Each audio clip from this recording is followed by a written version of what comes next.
Hello, everybody. It's Everybody Weaves here. I'm back with a new reaction. CJ got another video. And yes, I'm well aware that something went wrong with the pain video. I'm not sure if I'm going to delete it still, but whatever.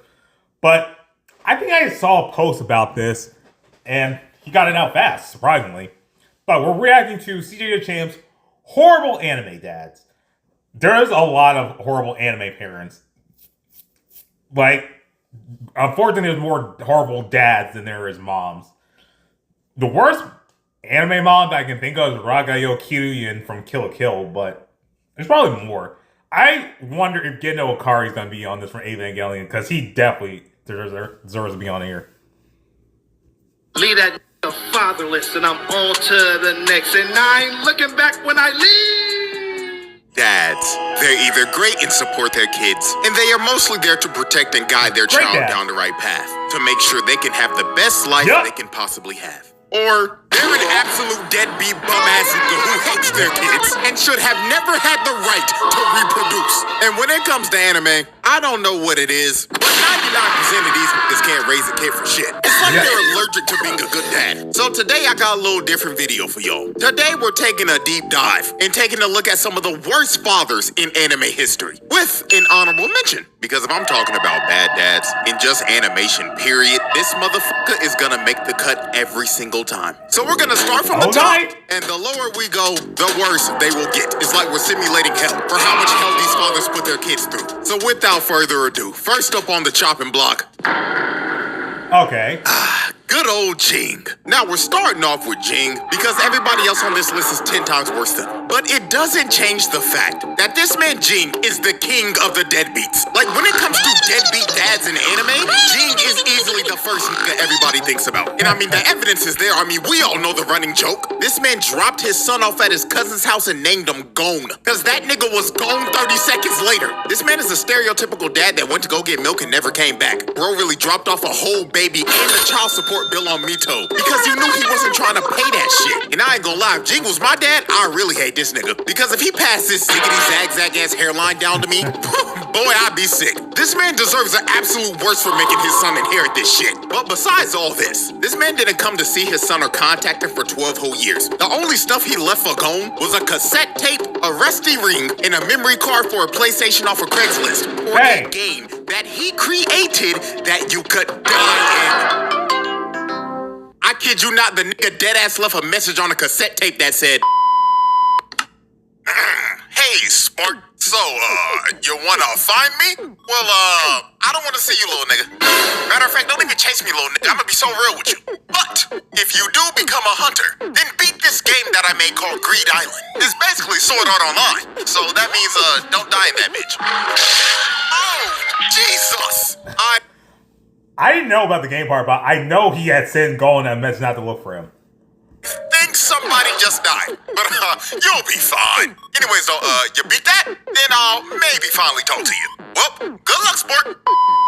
But I'm gonna be so real with y'all, the shit that really pissed me off about Jing in the moment that showed everyone that this nigga ain't shit was when Gon was in the hospital. Now, Gon was fighting for his life after his fight with Pito. He was on life support and he was about to die. And Jing did not bother to visit him once when he was literally across the street. What? Not even a 5-minute walk. The lazy bastard didn't even want to go to the hospital to see his son that could have died. Like I'm telling y'all, when Leorio called this man out in front of everybody, it was pure satisfaction. Bro got on the mic and was like, I got a question for Mr. Jing.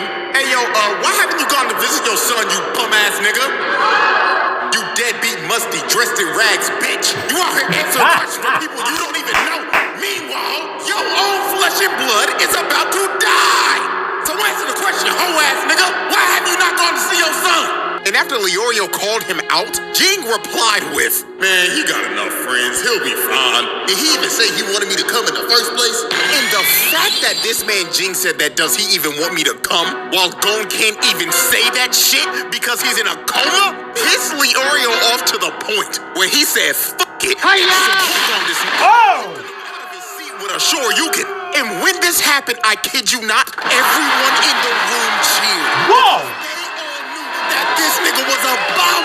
Every Everyone was happy when Jing got laid out. And then the icing on the cake of Jing just being a deadbeat is when Gong woke up and was so happy to see his father. This man was crying and was so happy to see his dad. And look at this man's face. Is this the face of a man that wants to see his son? Hell nah! He thinking in his head, damn, do I have to actually be in this little nigga's life now? But I gotta pay child support now? Oh my god. And when Gong left and said, can we talk again? This man Jing was like, I don't know. And everybody in the room booed him, calling him a deadbeat and a bum-ass nigga like they should. And this man Jing was ready to swing on everybody like, bro. But yeah, Jing is easily the king of the deadbeats. But like I said earlier, I have never seen in a shonen anime someone be this bad of a dad, and people actually can see it. That's crazy. there are dads 10 times worse than Jing. And next up is a dad that abused his whole family. Yeah, I was Oh boy, Endeavor. Endeavor is a great hero, but my God, he was a terrible father. Now, I will say this. Endeavor, without a doubt, is the most improved father on this list. He's actually trying to do better, but... Yeah. Because I was worried that he was going to be higher on this list, but I'm glad he's lower down because of the fact that he actually made the improvements to be better. Yes, it does not dismiss that he treated his family like garbage. It does not dismiss the fact that because of who he was before he changed, it made his eldest son become a villain. It does not dismiss that, but at the same time, you need to acknowledge when effort is made. Because his dirt getting exposed by the eldest during the war literally messed up Hero Society.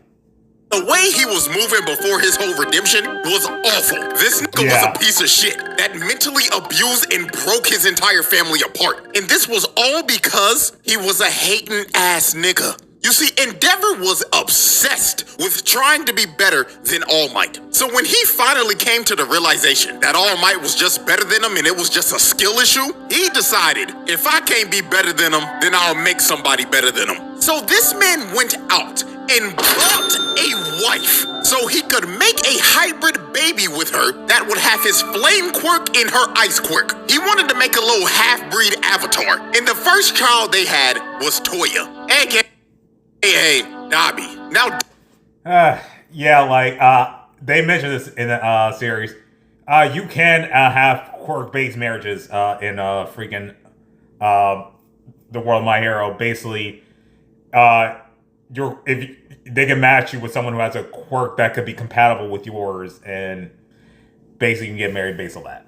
Dabi inherited a strong version of Endeavor's quirk, but his body couldn't handle the heat because his body was physically built to resist the cold because of his mother, not heat. So Endeavor considered Toya a failure, so he continued to have more kids. He had Fuyumi and Natsuo. And guess what? They didn't live up to the hype that Endeavor wanted. So then he tried one last time, and he finally had a baby that had both quirks, and that was Shoto. And when Endeavor finally had Shoto, he was so obsessed with him, he just gave up on all of his other kids and told them not to be heroes. I mean, this nigga straight up told Toya in the nicest way possible. Listen here, son, not gonna lie, gang, you ain't got what it takes. You can't be a hero. You can't be better than All Might. Just give up. And this was the start of this family just breaking apart. Because after Endeavor told Toya this, he straight up tried to swing on baby Todoroki. So after Toya tried to swing on his baby brother, Endeavor straight up told his wife, keep Shoto away from the other kids, and don't let Toya out of your sight. So this is when he just started to neglect his other kids, and the only kid he cared about was Shoto, because he was his perfect creation. So he put Todoroki through some hellish training, like he was beating this little nigga's ass. And when his mother came in to try to stop him, he just hip-slapped right in front of his kid. And this wasn't even the last time he hit his wife, because one day Toya came back to his dad and told him, oh my God, Pops, I've been training right, and not gonna lie, gang, I think I understand it now. You should come watch me, Dad, please. And when Endeavor heard Toya was training again, he went to his wife and slapped the shit out of her right in front of his kids and started yelling at her and cussing her out. And this was the start of Todoroki's mom's mental health just declining. Because every time she looked at her kids, she saw Endeavor. And this led to Todoroki's mom throwing boiling water on Todoroki's face, giving him the Zuko scar because she straight up snapped and tweaked out because she couldn't even see her kids the same. Her mind was broken. So he straight up threw her in a mental insane asylum. And then since he completely neglected Toya, Toya went up in the woods thinking his dad was coming. And when he realized he wasn't, his emotions took over and his flames became out of control. And it ended up starting a goddamn California forest fire. Mans burned down the whole forest and Endeavor thought his son was dead. Just for all for one, to find his son who was burnt to a crisp and make him a whole super max super villain. Nigga turned him into a D1 tweaker. So yeah, this man Endeavor mentally and physically abused his entire family and pushed them to their breaking points. All because he was a hating ass nigga that wanted to surpass All Might. But you see, Endeavor is not the only father that we're covering today. That was a firebender and caused their son to get half their face burnt off. Because now it's time for our honorable mention. Oh, he's doing it now? With Walmart's back to college finds, your work can fully match your passion. We're doing Ozai now?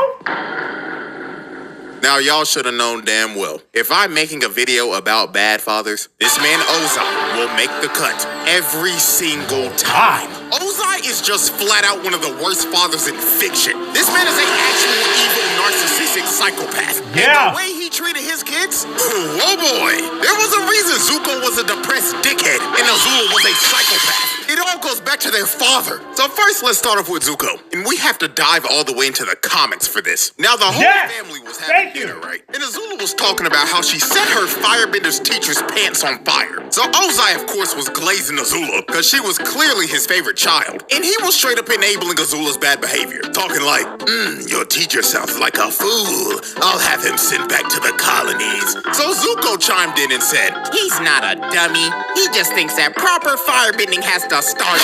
Ozai cut Zuko off and he is pissed. And he says something that a father should never say to their child.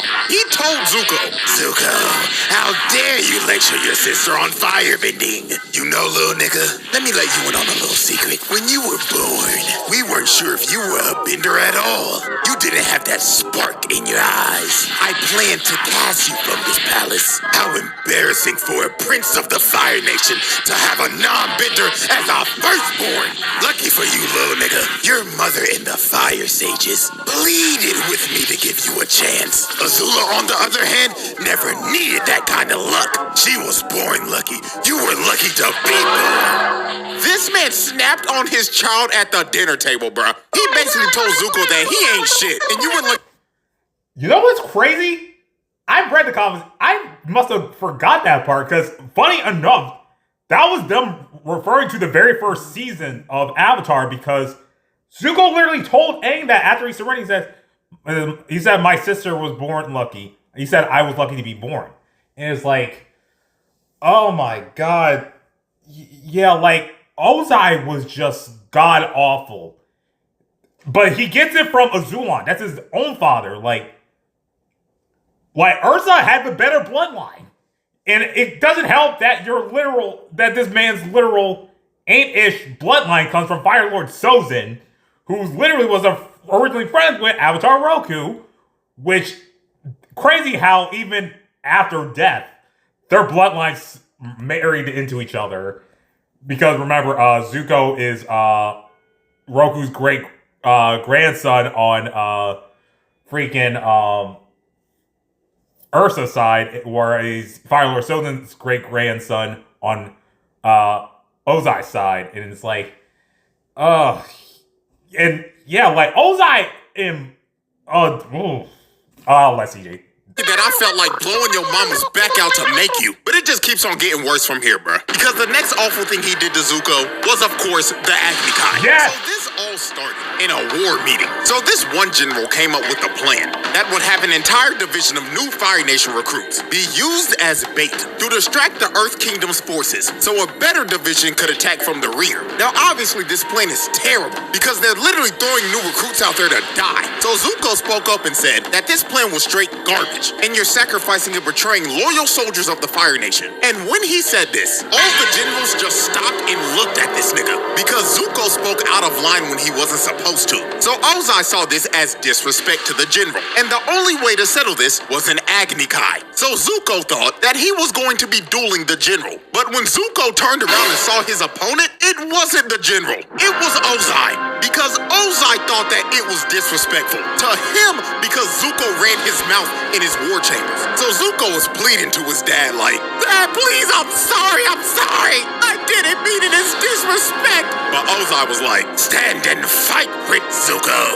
Don't be a bitch. Stand up and fight for your honor." So Zuko refused to fight Ozai, and Ozai proceeded to burn half of his face off in front of a live crowd. And then after he gave Zuko his scar, he banished him and forced him to have this ugly as a bald ponytail that nobody should ever be forced to have, and told him, "Don't come back till you find the Avatar, who has been missing for over 112 years. Ozai was basically telling him, "Don't ever come back, little nigga. And the only way you're coming back is if by the grace of God you get lucky to find a little bald nigga that has been frozen for over a century." Now let's move on to Azula. Ozai made Azula do all of his dirty work. This man just sat on his throne the entire series and sent his 14-year-old daughter to take over the entire Earth Kingdom while he just sat there and didn't do shit. Then he took Azula's plan for Sosa's comet that she made and straight up left her out of it. Nigga said, "You can stay here and be Fire Lord while I go burn the world." And when he left his daughter to be Fire Lord, she went off the deep end and spiraled into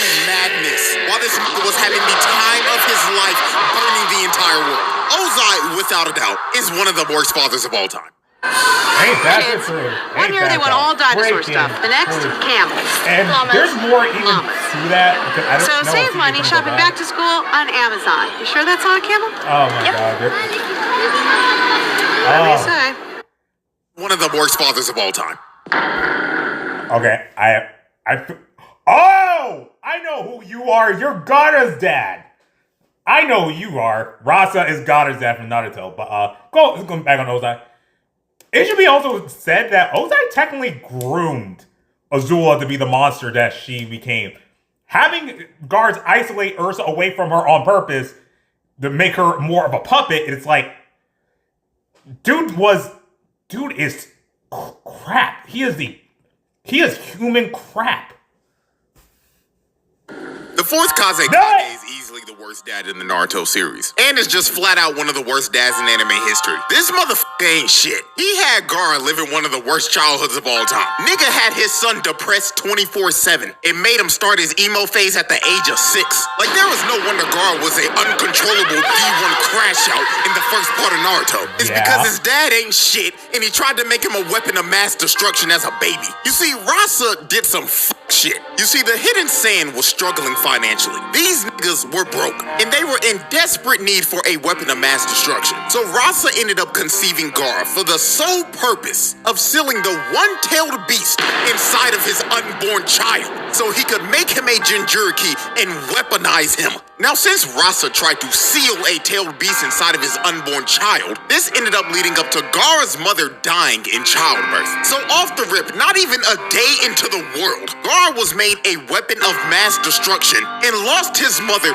fresh out the womb because of his father. The little nigga was set up for a life of hell, and Rasa knew this shit. I mean, Gaara couldn't even sleep because Shikaku was always whispering to him, "Yeah, little nigga, fall asleep, I dare you. The moment you go night-night, I'm taking over your body, and I'm blowing this bitch up. Do it, little nigga, I dare you." And of course... Yeah, that's kind of... I think that because the things around his eyes is supposed to represent him having insomnia. If you ever noticed, Gaara had never really slept until that one fight in part 1 where he did the thing and literally went like that. The moment he went that's when Shikaku went wild.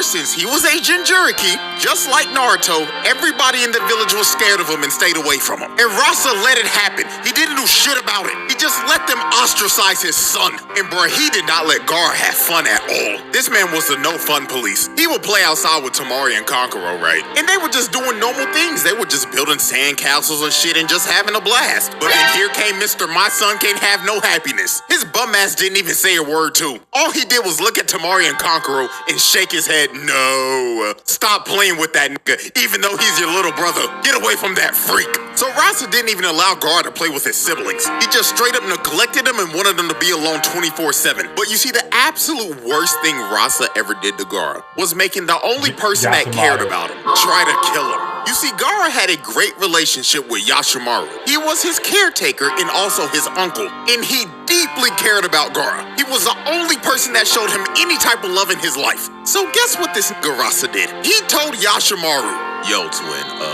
I want to test my 6-year-old son to see if he'll crash out or not. So do me a favor and go try to assassinate that little nigga. And also tell that little nigga that his mother never loved him. I want to see if he'll go berserk. And if he does, he's a failure of a Jinchuriki. So this nigga sent Gaara's uncle to try to assassinate him. So when Yashimaru pulled up on Gaara, he had on a mask covering up his identity, so Gaara didn't know who it was. So Gaara immediately grabbed him and crushed him like a bug. So after Gaara swatted him like a fly, he went over to his body and saw that it was Yashimaru. And Gaara was sick to his stomach because he basically just murdered the only person that cared about him. And the only person that cared about him just tried to assassinate him. And with Yashimaru's last breath of life, he has to lie and tell Gaara because Rasa's watching this shit. Gaara, I was ordered to kill you by your father. And deep in my heart, I always hated you, Gaara. And you know who also hated you? Yo mama, nigga. So Shikaku took over and Gaara ended up going berserk. And Rasa watching this the whole time is like, looks like the child is a failure. My son is fucking useless to me now. Like, you dumbass nigga. Bro really expected a 6-year-old to somehow control his emotions and not go berserk after his uncle came and tried to assassinate him, then told him in his dying breath that he always hated him and his mama hated him too. Like, nigga, how did you expect anything different? The 4th Kazekage was a brain-dead idiot. And I ain't gonna lie, I can't believe I'm about to say this, but shouts out Orochimaru for sliding this nigga out. It is the most noble deed he did in the entire series. Because Rasa had to go. This motherfucker wasn't shit. Now, when it comes to who's the biggest... This one is definitely a second guard. we on Sanji's dad from One Piece. Sack of shit in One Piece. Obviously, you know you got your celestial dragons and everything. But right under them is this motherfucker Judge. This man had Sanji living in hell. All because he was a normal human being.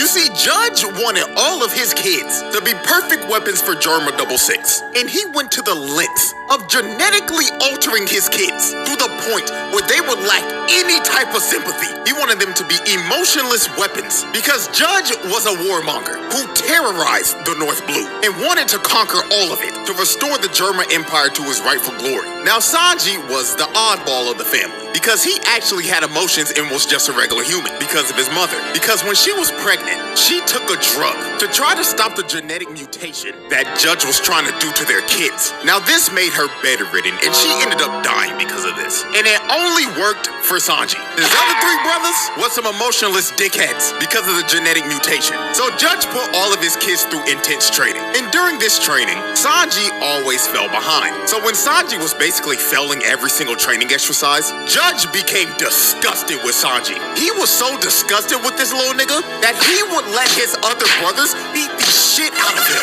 And he wouldn't do anything about it. Sanji would cry for his dad's help. But Judge would just look at him and tell him, man, little nigga, if you don't get your ass up, quit being a crybaby and bitch. I can't believe you got my blood in you. You fucking disgrace. And his brothers continued to beat the shit out of him. They would do this every day and Judge would just let it happen because he didn't care about Sanji. The only kids he cared about were his sister and his brothers. And my God, when Judge figured out that Sanji's hobby was cooking, With Walmart's back to college finds, your room can fully match your passion.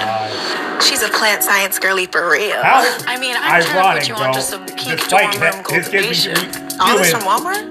the one you have that you consider a failure might have Conqueror's hockey. Hobby was Ain't that cooking. funny? Ooh, this nigga did not like this shit at all. Sanji was making food for a mouse, right? And the mouse was tearing that food up. But then Judge barged in the room and just started yelling at him like, Sanji, are you cooking for them f***ass rats again, boy? I thought I told you to cut that weak-ass shit out. So he walked over to the plate of food and threw that shit out the window. Along with Mickey Mouse, he killed that nigga. Then he told him, don't ever cook again. And if I catch your little ass in that kitchen one more time, I'ma whoop your ass. So it got to the point that Sanji just continued to fail at everything. And Judge just decided to consider Sanji a failure. So this man did one of the worst things I've ever seen. Judge decided to fake Sanji's death. And he threw him in a dungeon and locked a metal helmet on his head. And just locked him up forever so he never had to see him again. And he stayed in this cell for 6 months. And while he was in this prison cell, his brothers would go in there and just beat the crap out of him for no reason at all. They would just do this for fun. So this got so brutal that his sister couldn't take it anymore. So she just broke him out so Sanji could run away. Now when Sanji was trying to make his great escape, Judge found him trying to leave. So Sanji stood up to Judge and told him, I'm leaving, old nigga, and there's nothing you can do to stop me. And Judge just looked at him and said, okay, don't hit your head out the door, little nigga.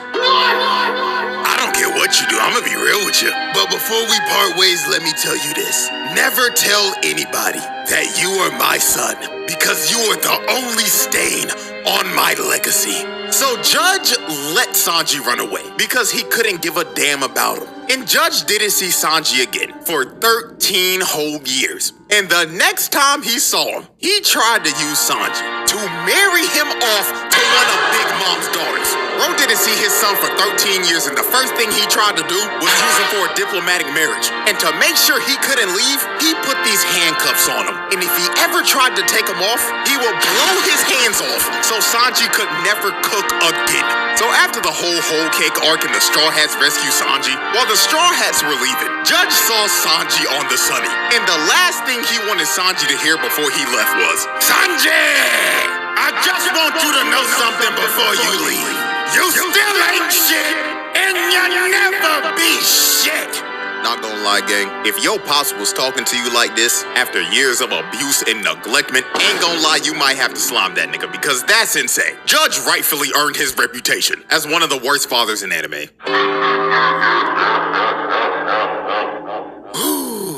Oh boy. Like we need any introduction to this one. Oh boy. Ladies and gentlemen, we've reached the final father we will be covering today.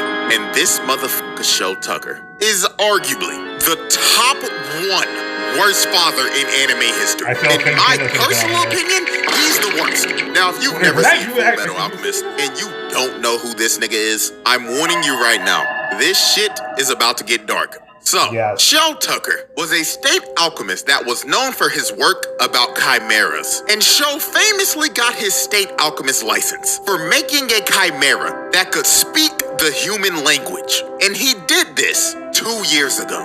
So when we first meet Show, he just looks like an average run-of-the-mill middle-aged dad who's had a couple of midlife crises, as we can see clearly from his hairline, because that shit's receding like a motherfucker. But Show had a daughter named Nina and a dog named Alexander, and they looked like a pretty happy family. Now, the house was nasty as hell. The dishes look like they ain't been washed in a week, and the shelves look like they haven't been dusted in ages. And Show says the reason why the house is like this is because his wife left him and his daughter, and she left them 2 years ago.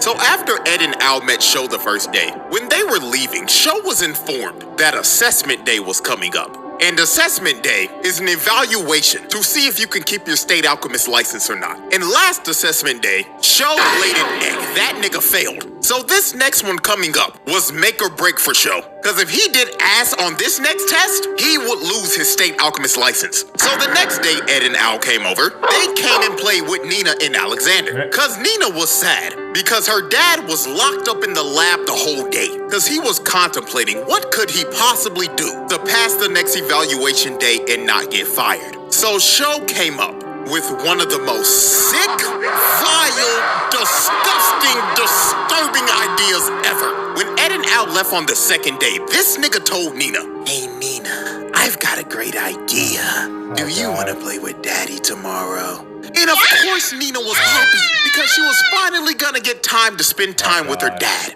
But this was not gonna be fun father-daughter time like Nina thought she was about to have. Because the time she was about to spend with her father was about to change her life forever. Oh, God. With Walmart's back to college finds, your room can fully match your passion. Forever. So Ed and Al come back on the third day. So when they first came in the house, nobody was there to greet them. So they decided to look around to see if they could find anybody. So they went down to the laboratory, and they found Sho in there with some type of creature. So Sho greets them and tells them, "Boys, I've finally done it. I've made a chimera that can speak and understand the human language." So at first, Ed and Al were happy for him because this looked like the scientific breakthrough that Sho needed to pass evaluation day. So Sho told the chimera to introduce yourself to Ed. So the chimera started speaking to Ed, saying, "That person, Edward. That person, Edward." And then the last thing the chimera says made niggas sick to their stomach. It said, "Big brother Ed." That right there. And look at Sho. Look at how he is standing. Bro doesn't even look human right here. I'm gonna be so real. So then to make sure Ed wasn't tripping, he asked Sho, "When did you get your state alchemist license?" And Sho says, 2 years ago. Then Ed asked him another question. "When did your wife leave?" And Sho states, let's see. That was about 2 years ago as well. So then Ed asked him one final question. He asked, "Where the fuck are Nina and Alexander?" And he tells him, "Can't you tell? They're in this room with us right now." Oh my goodness! And it all clicked from there. This nigga made Nina and Alexander do the fusion dance and turned them into motherfucking dog nigga. And guess what? The wife... I'm laughing at the fact he used that of all things, knowing because I follow his second channel. Him, Skull, and a few of their other friends have been reading that itch. They have been reading that itch live. Oh my God, that just made me remember. The thing though, he says, "Dang brat." Sean Tucker says, "Dang brat for figuring it out so quickly." Like he's like, because he knew Ed figured it out quick. Oh my God. Yeah, she ain't leave, nigga. Sho turned her into a chimera 2 years ago. Yep. That's how we got a state alchemist license. So Ed slammed Sho on the wall. And Sho didn't even feel bad about it. This crazy bastard was all smiles and was just saying, "Oh, this is just human evolution. This is progress." So Ed starts beating this nigga's ass. He punched bro for about 30 seconds straight. And he was going to kill him. And I ain't gonna lie, he should have killed the nigga right here. But Al stopped him because Nina Xander was still watching him the whole time. And she was telling him, "Big brother Ed, why are you beating up Daddy?" So Ed stopped because it was just too much, bro. And this pathetic bastard Sho was so delusional after... Like, this was so... Like... Oh my God. He actually even tried to even use Ed's and Al's situation to justify that. Him doing that. No, here's the difference between what Sho did versus what they did. They did what they did to try to bring back their mom back to life. You did what you did to keep your job. They were trying to bring a life back. You were trying to keep a job. See how uneven scaled that is? Like, oh my God. Ugh. Getting his ass whooped, bro was saying, "I did it. I made it in time to keep my alchemist license." Dude didn't even care about his daughter or the sick ass shit that he just did. All he cared about was keeping his status as a state alchemist. So obviously they arrest this sick ass nigga and put his bitch ass on house arrest. And while he was locked up in his house, Scar broke in. Yeah. So he walked up the show and did what needed to be done. He gripped this ugly ass nigga by the face and electrocuted him, sending his ass to the bottomless pits of hell. And then after he boomed show, Scar just decided the best thing for Nina was to just put out of misery. So he kills the fusion of Nina Xander. So yeah, man, this man's show was a sick nigga. He turned his wife into a chimera, then made his daughter and the dog do the fusion dance. Like, there was a reason this man is universally agreed upon as the worst father in anime history. Well, ladies and gentlemen, that was a showcase of some of the worst dads in anime history. And if you're wondering, but CJ, what about all these other horrible, deadbeat, sick-ass niggas? Don't worry, I got you. I got a whole nother 6-man lineup ready to fire off. So if y'all down with this back after like the next trial or something. But with that being said, hope y'all enjoyed. And for all my dads and future dads out there, keep doing what you doing and don't be like these niggas. That is the best thing you can for those. Kids are That is the best thing. The best thing. Do not be anything like those dads. I am so glad you got Gendo on there. The one that's a manga he had a manga format. I think that's Guts' dad from Berserk. But the fact you got some Code Geass on here. Oh, finally. Some Code Geass from. I'm so happy. But yeah, that thing that Scar did to Nina and Alexander, that was questionably a mercy kill. Because he said he would pray for her before doing that. He didn't offer her to show nothing. Because like he committed something that really was an abomination. Like, he really did commit an abomination doing that. So, like, oh my God. I think, like, oh my God. I think in a weird way, show being universally hated makes sense because it's just because due to the fact he's just the most normalist looking one out of all these dads. It's like you can't help but feel like, because it's like you feel this would be someone close to you in IRL that would try to do some heinous bullcrap like this, and it's just gross. Ozai is technically up there too, but oh my God. But there are some truly ain't-ish characters in One Piece. That has to be said. But I actually got to give credit to Hunter x Hunter for actually having people call Jinx out for him being a deadbeat. You think, what about Toji? Why wasn't he on it? Yeah, he's a deadbeat, but at the same exact time, his reasons for it kind of aren't as bad as the other guns. Especially with how he went out when he got resurrected, when he's fighting Megumi, so he kind of needs to get a kind of a pass from that. So that's all I gotta really say. Alright, if you guys like this video, please subscribe, share, I'll see you in the next one. I'll link the original video when I'm done.